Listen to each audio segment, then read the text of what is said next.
Bien, ¿qué es un puente? Un puente es una construcción que permite salvar algún accidente geográfico, en otra palabra, salvar algún vacío, ¿no? Esto se puede encontrar en un río, un cañón, un valle, un cuerpo de agua, ¿no? Y queremos cruzarlo en realidad, ¿no? Es un obstáculo que normalmente ocurre dentro de las carreteras o de repente en los caminos o vías férreas en otros países, ¿no?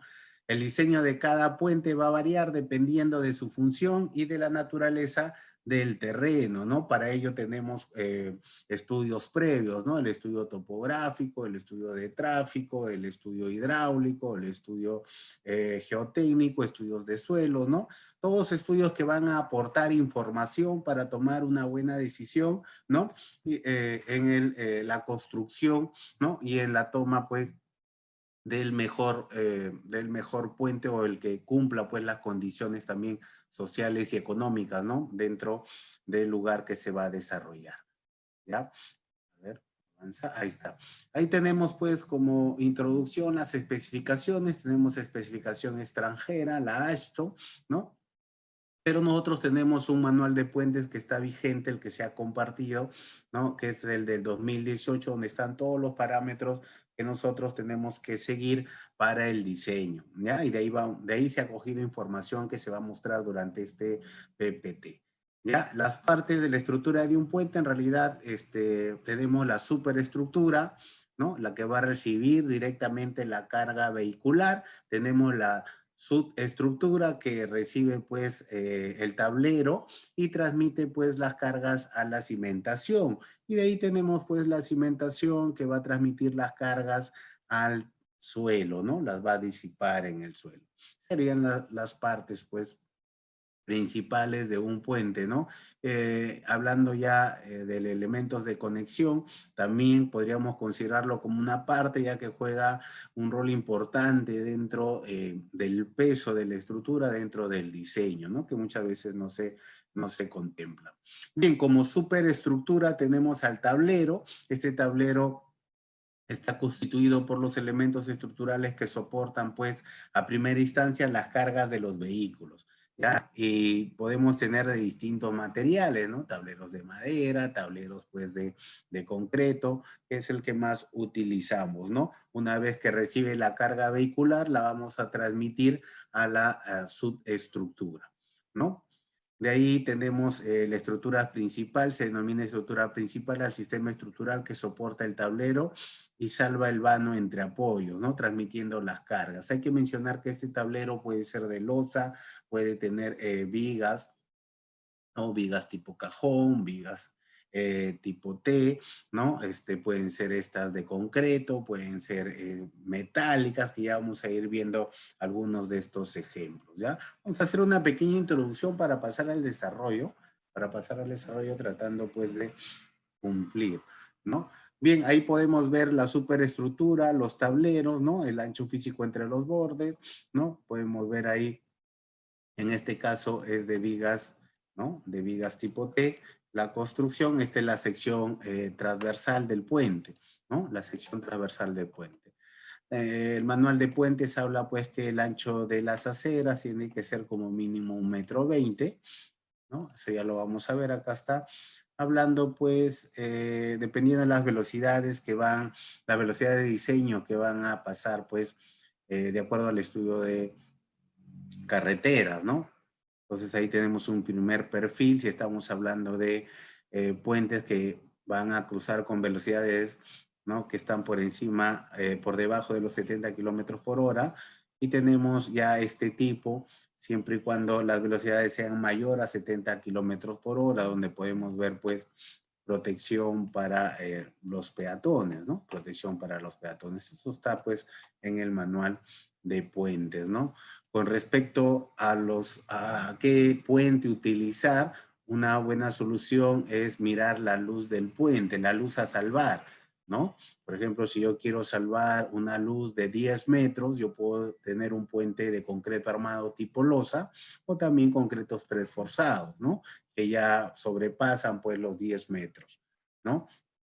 Si yo quiero tener un puente de 100 metros aproximadamente, puedo tener pues un puente tipo vigalosa, ¿no? Donde las vigas del puente son la parte que van a recibir netamente la carga, ¿no? Y la van a transmitir. Estos pueden ser de concreto armado, preforzados o de acero, ¿no? También tenemos puentes en arco que van salvando luces mucho más grandes, ¿no? Entonces, mire, de acuerdo a la luz del puente, yo puedo tener no solo una solución, puedo tener algunos tipos de soluciones. ¿Y cuál va a ser? ¿Y qué otra cosa tengo que evaluar? Tengo que evaluar, pues, de repente el costo, el tiempo, ¿no? Todo el impacto que puede ocurrir o que va a ocurrir si se presenta esa solución, ¿ya? Entonces ahí vamos a ver. Con el tema de las superestructuras son los que van a recibir la carga que viene de la superestructura, en otras palabras, del tablero, ¿ya? Estas superestructuras pueden ser de dos tipos. Tenemos los estribos, que son los apoyos extremos del puente, y tenemos los pilares, que son los apoyos intermedios. Hay que entender que cada uno de ellos se diseña de manera distinta, ¿ya? De manera distinta porque tienen funciones estructurales diferentes, ¿ya? Diferentes. Yo, por ejemplo, acá estoy viendo los apoyos, los estribos, ¿no? Prácticamente ellos van a recibir la carga del terreno, la carga del terreno, van a tener una fuerza producto, pues, de la presión del terreno y también una fuerza producto, pues, de la sobrecarga, ¿no? Casi por acá, una sobrecarga. Y también va a recibir, pues, las fuerzas que vienen del tablero. Entonces, este estribo tiene que soportar o debe diseñarse para soportar estas tres cargas, ¿no? Para que pueda funcionar. Prácticamente el diseño es como el de un muro de contención, ¿no? Un muro de contención. Con el tema de los pilares, bueno, no está la imagen, los pilares prácticamente tienen dos elementos, las vigas, ¿ya? Las vigas capitel que pueden tener distintas formas, como estamos viendo, ¿ya? Y también las columnas, ¿no? Estas van a recibir pues la carga también de la superestructura y la van a transmitir pues a la cimentación, ¿ya? A la cimentación. Normalmente estos pilares también reciben una carga perpendicular a su sección, ¿no? Producto pues del tema de los ríos, ¿no? Acá tenemos la cimentación. Las cimentaciones pueden ser directas o superficiales, bueno, superficiales o profundas, ¿no? Dependiendo quién nos va a decir cuál es el tipo de cimentación a utilizar, pues vamos a tener información de los estudios, ¿no? Los estudios de suelos, estudios geológicos que vamos a tener que considerar para poder elegir una de estos dos tipos de cimentación. Dentro de la otra parte, en el diseño de puentes, tenemos los dispositivos de conexión, como dice ahí, además de los elementos estructurales indicados anteriormente, superestructura, subestructura y cimentación, existen dispositivos de conexión que deben ser analizados y diseñados cuidadosamente y generosamente por cuanto se ha observado que su comportamiento es de suma importancia durante los sismos, ¿no? Entonces, por ahí vamos a tener que tomarlos en cuenta, ¿no? Tanto en peso o su comportamiento. De manera rápida nomás vamos a ver tipos de puente por el servicio que prestan, pueden ser acueductos, viaductos o peatonales. Por el material podemos tener puentes de madera, normalmente para puentes peatonales, puentes de concreto armado, puentes de concreto preforzado, de acero o de concreto. Vale decir que también tenemos puentes tipo Bailey, que son puentes reticulados, pero donde el tablero es de madera, ¿no? Normalmente se encuentran mucho en la parte de la sierra, ¿ya? En la parte de la sierra. Por el tipo estructural, losas donde el acero principal es el acero que va paralelo a la dirección del tráfico. Hablando de losavigas, sabemos pues que ahí el elemento principal vendrían a ser las vigas, las que van a transmitir o recibir directamente la carga, ¿no? La carga del tablero. Entonces tenemos aporticados, en arco, atirantados, colgantes, ¿no? Tenemos, de acuerdo al proceso constructivo, vaciados in situ, prefabricados, ¿no? Y también acá puentes de acuerdo a su trazo geométrico, rectos, oblicuos y curvos, ¿no? Cada uno para solucionar algún tipo, pues, de problema, ¿no? Para solucionar algún tipo de problema. Bien, ahí podemos ver algún gráfico directamente, pues, del tipo de puentes, ¿ya? Del tipo de puentes. Y puentes alcantarillas de 0 a 9 metros. Prácticamente esto es un resumen, ¿no? Puentes losas son estos puentes que normalmente encontramos, bueno, en la parte de la costa, bastante populares, ¿no? Donde el acero principal es el acero igual al tráfico, ¿no? Podríamos desarrollar ese puente también de manera muy rápida. Estos son los puentes viga losas que van entre 12 a 18 metros, siempre y cuando sea de un solo tramo, ¿no? Normalmente utilizamos este tipo de viga losa para salvar luces mayores, siempre y cuando el puente sea continuo, ¿no? En otras palabras, que presente pilares en la parte central, ¿no? Normalmente el diseño es el mismo. Hoy día vamos a hacer un diseño de viga losa, pero continuo, ¿no? Para salvar un puente de 40 metros en realidad. Simplemente apoyados, ¿no? Modelos estáticos, puentes de concreto preesforzado, ya sabemos que tenemos el análisis de preesfuerzo, que prácticamente el concreto tiene una zona pues que se tracciona y otra zona que se comprime. Sabemos utilizando pues este tipo de preesfuerzo o postensado, lo que logramos es que la sección trabaje netamente a compresión, ¿no? Es lo que buscamos, donde el concreto tiene eh, bastante resistencia en realidad, ¿ya? Bastante resistencia. Puentes en arco, aprovechamos pues la forma, la geometría del arco para que transmita pues las cargas de compresión, ¿no? Acá las descomponemos, tenemos compresión hacia abajo y acá tenemos otra fuerza en el otro sentido, pero esta fuerza se puede controlar pues acá con un tirante, ¿no? Y al tener este tirante, prácticamente solamente mandamos la fuerza de compresión al terreno, ¿no? De esta manera, con esto podemos salvar luces más grandes, ¿no? Casi llegando al medio kilómetro.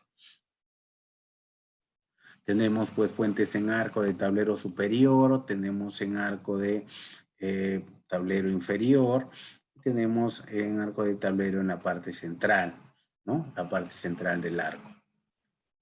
Puentes atirantados, ¿no? El puente soporta las cargas principales de la dirección vertical actuando en las vigas. Los cables atirantados proporcionan apoyos intermedios para las vigas, ¿no? Esto hace que tenga pues vanos de gran longitud, ¿no? Y de ahí puentes colgantes, ¿no? Entonces tenemos ahí los tipos de puentes. Solamente para mencionar y tenerlo presente, ustedes ya lo van a poder revisar pues tranquilamente. Y ahí hay unas fotografías, ¿no? Puentes tipo losa, puentes tipo viga. Bueno, acá tenemos de vigas de concreto y acá tenemos una viga cajón, ¿no? Metálica, ¿no? Metálica, ¿no? Parece que se ha solucionado pues una parte del puente, ¿no? De esta manera. Acá tenemos puentes en arco de tablero inferior, puentes en arco de tablero superior de concreto. Y acá tenemos un puente curvo también, ¿no? Hay que ver que la dirección, pues si el puente es recto o curvo, ¿no? Va a depender pues del trazo de la carretera, ¿no? Va a depender del diseño de carreteras o el estudio que se haga en ese momento, ¿no? Que se haga en ese momento. Puentes ahí reticulados, esto parece que es el tablero de madera, bueno, no lo visualizo muy bien, pero acá el sistema resistente puede ser, es el sistema metálico, ¿no? Sistema metálico, y este es el puente Aguaitía, ¿no? Bueno, dentro de los estudios, solamente para mencionar, para ponernos ya a desarrollar el puente, tenemos los estudios topográficos, estudios hidráulicos, geológicos, riesgos sísmicos, impacto ambiental, de tráfico. Todos nos van a dar información para poder yo tomar la mejor decisión de qué tipo de puente, en qué posición lo voy a colocar, ¿no? Y qué es lo que yo tengo que considerar, ¿ya? Considerar. Eh, una parte importante es esto: ¿qué cargas intervienen en el puente? Vamos a tener que tenemos cargas permanentes, cargas vivas, ¿no? Y vamos a ver algunas de estas cargas. Por ejemplo, tenemos que, como cargas permanentes, pues tenemos al peso propio de la estructura, ¿no? Peso propio de la estructura. También podríamos considerar que el concreto que recibe directamente la carga vehicular nos dice pues que debe tener una resistencia como mínimo de 280 kilos por centímetro cuadrado. ¿Ya? Esa es la resistencia mínima que debería tener el concreto de la superestructura, ¿ya? De la superestructura. ¿Ya? Como carga vehicular, nosotros vamos a diseñar con un camión de diseño, ¿no? Ese camión de diseño, dice el manual de puentes, que es el HL93, ¿ya? Y entonces, ese camión va a tener tres tipos de camiones, por así decirlo. Tiene tres subsistemas, ¿ya? Este es el camión que nos dice la norma con el que yo debo considerar que es la sobrecarga vehicular en los puentes. ¿Ya? Y lo que me dice que hay tres tipos de subsistema de este camión HL93. Por ejemplo, tenemos este primer camión que tiene pues estas medidas, ¿no? Casi 9 metros, 4.30, y tiene cargas puntuales, ¿no? Que va a distribuir en los ejes, y al mismo tiempo tiene cargas distribuidas, ¿ya? Cargas distribuidas. Este camión va a tener que proyectarse a lo largo de toda la longitud del puente, ¿ya? De toda la longitud del puente. Igual tiene un ancho de 360 y tiene pues 9.3 kilonewton, una carga distribuida en los 3 metros de ancho, ¿no? En los 3 metros de ancho. Entonces, ese camión yo debo considerarlo para el diseño como sobrecarga vehicular. De ahí tengo el subsistema M, que es prácticamente un tandem, una parte, un vehículo de esta manera, donde se va a aplicar cargas puntuales en cada uno de los ejes y también cargas distribuidas, ¿no? Cargas distribuidas. También yo debo analizar el puente con este tipo de carrocería, ¿no? Con este tipo de carrocería. Y como último subsistema tengo el subsistema S, donde prácticamente son dos los vehículos para considerarlos como sobrecarga. Los dos transmiten carga puntuales y al mismo tiempo también transmiten carga distribuida, ¿no? Este subsistema S prácticamente se aplica para puentes mayores de 15 metros, ¿no? Ya que los camiones están separados más de 15 metros. ¿Ya? Entonces, a todos esos camiones se le llama la sobrecarga HL93. ¿Ya? HL93. ¿Qué otras cargas o qué otras cosas debo considerar en un puente?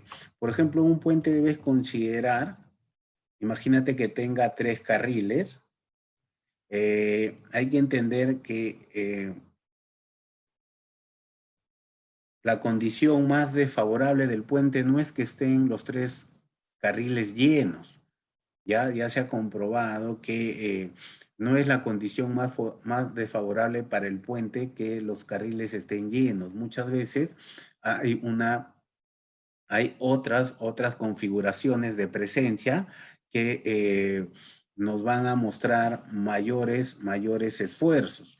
Es por eso que existe esta modificación por número de vías cargadas, donde nosotros vamos a considerar un factor de presencia de 1.20 al primer carril, al segundo carril de 1 y al tercer carril de 0.85. Y si hubieran más carriles, tengo que considerar en función a este cuadro, ¿no? Esto está en la norma, ¿ya? Está en el manual de puentes de 2018.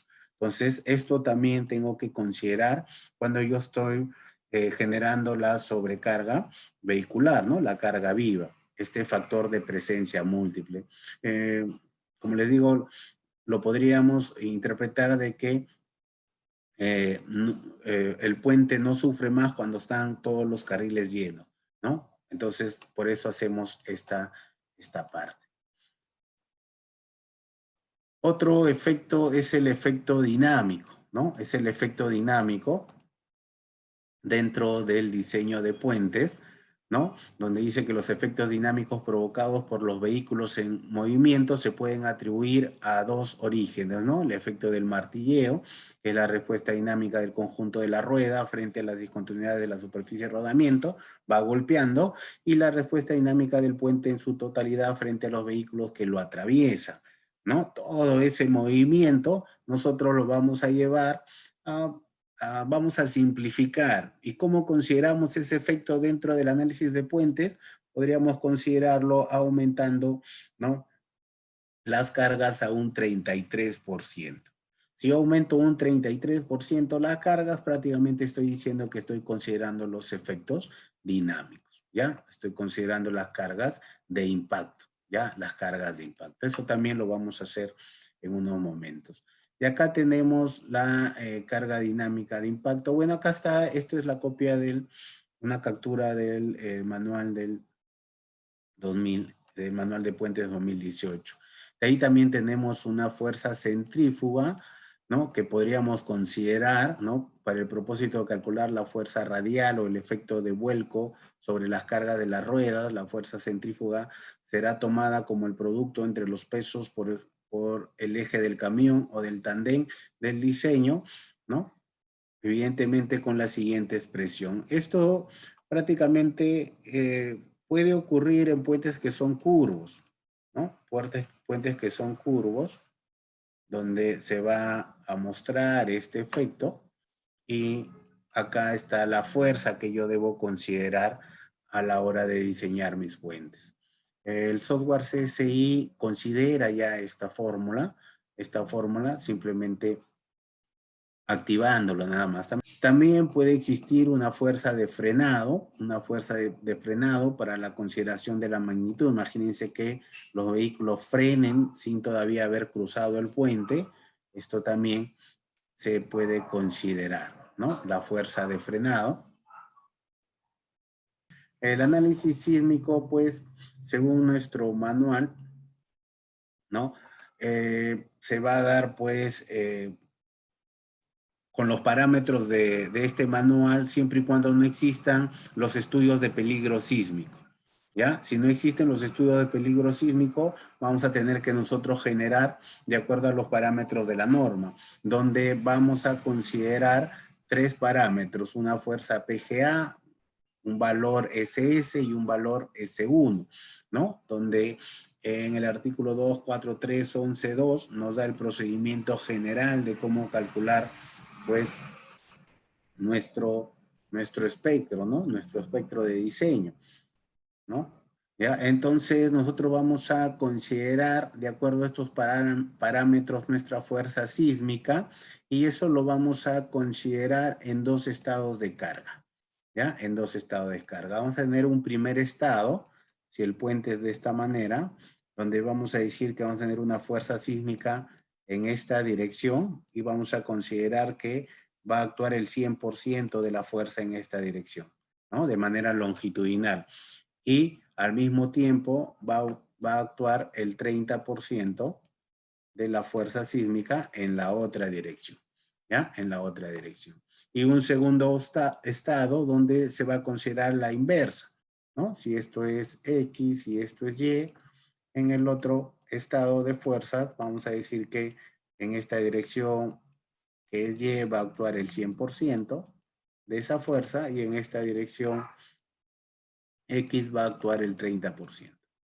¿Ya? Entonces, de esta manera nos dice el manual que debemos considerar, ¿no?, estos estados a la hora del diseño, considerando la carga sísmica en puentes, ¿ya? Considerando la carga sísmica en puentes. Los puentes de un solo tramo, según el artículo 26542, nos dice que no requieren análisis sísmico, ¿ya? Por eso lo he puesto acá, porque es una pregunta recurrente y para tenerlo presente, ¿ya? Tenerlo presente. Puentes de múltiples tramos, sí debo considerar, pues, en este caso, ese tipo de carga. Y ya sabemos que es un análisis dinámico modal espectral. Entonces, el espectro, hay todo un procedimiento dentro del manual de cómo calcular, generar el espectro de diseño. Y considerando el análisis modal, acá nos dice que debemos considerar más de una de las tres direcciones coordenadas. Lo que nos dice que debemos considerar un mínimo de tres modos por cada tramo. Por ejemplo, si tu puente tiene 3 tramos, tú debes considerar 9 modos, ¿no? 9 modos de vibración. Si tiene 2 tramos, consideras 3 por 2, serían 6, ¿no? Esto sale pues de esta parte, ¿ya? Sale de esta parte. También las cargas de viento están dentro del manual, ¿no? Nos dice también cómo las debemos calcular, ¿no? Y también cómo las vamos a considerar. Dentro de las combinaciones que vamos a utilizar, tenemos pues combinaciones de resistencia, ¿no? Y combinaciones de eventos extremos y combinaciones de servicio, ¿ya? Combinaciones de servicio. Entonces, cada uno de estos, dependiendo las consideraciones, yo voy a poder elegir. Nosotros vamos a diseñar por resistencia 1, donde vamos a utilizar pues que para las cargas muertas una amplificación del 25%, para las superficies de rodamiento de 1.5 y para la carga viva, ¿no? O la sobrecarga vehicular le vamos a considerar 1.75. Eso está acá. Acá están las cargas y acá están cada uno de los nombres que significan cada uno de estos términos, ¿no? Esto también se ha sacado del manual para que ustedes lo tengan presente. Como filosofía de diseño, nosotros, la norma todavía nos permite diseñar por 2 metodologías, la del LRFD y la del ASD, entendiendo pues que la ASD es una metodología por cargas de servicio, ¿no? Cargas de servicio. Y la LRFD es prácticamente una amplificación de las cargas y una reducción de la resistencia, ¿ya? Y una reducción de la resistencia. Entonces, nosotros podemos elegir cuál de las dos podemos utilizar, ¿ya? Podemos utilizar. Para predimensionamiento tenemos algunas tablas del AASHTO donde tenemos algunas fórmulas que nos dan si voy a diseñar puentes o la superestructura en concreto armado, en concreto preforzado o en acero. Ya nos están dando algunas fórmulas que nos van a permitir llegar pues a la sección final, ¿ya? A la sección final.